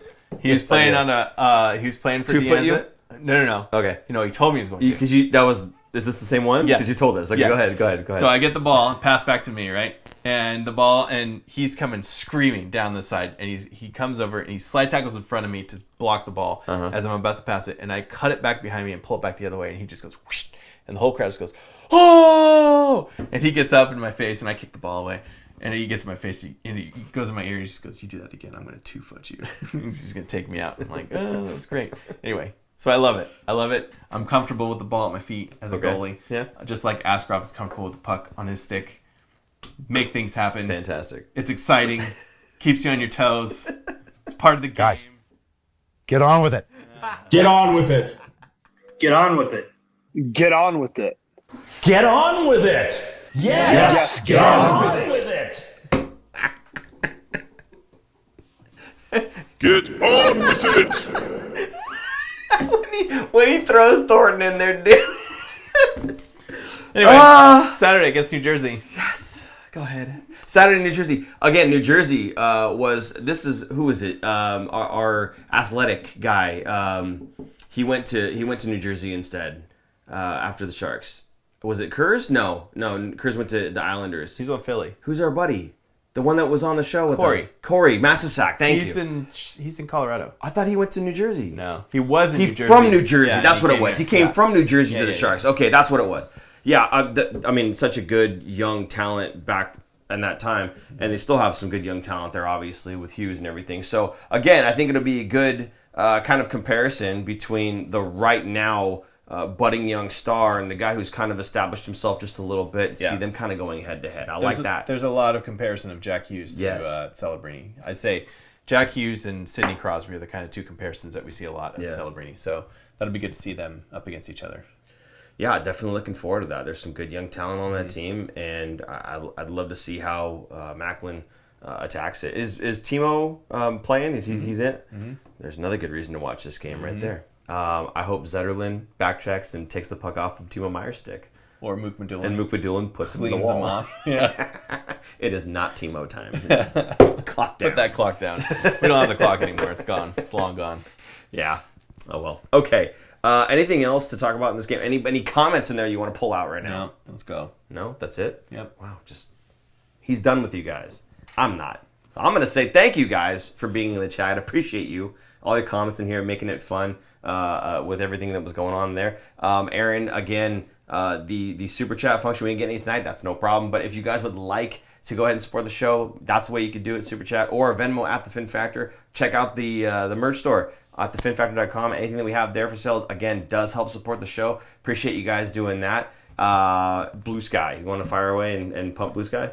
I'm mainly the one running Blue Yes. Sky. Paul's mainly running the Twitter account. I'm still on Twitter. I don't really like that often. Well, I mean, but the yeah, actual yeah. Fin Factor handle Yes. of Twitter, and I'm the Fin Factor handle of Blue Yes. Sky. So, good community built up on there, and a lot of interactions. So it's kind of fun to go back and forth with some people. It really reminds me of early Twitter when I joined in 2009 or 10 or something, when it was kind of in its infancy.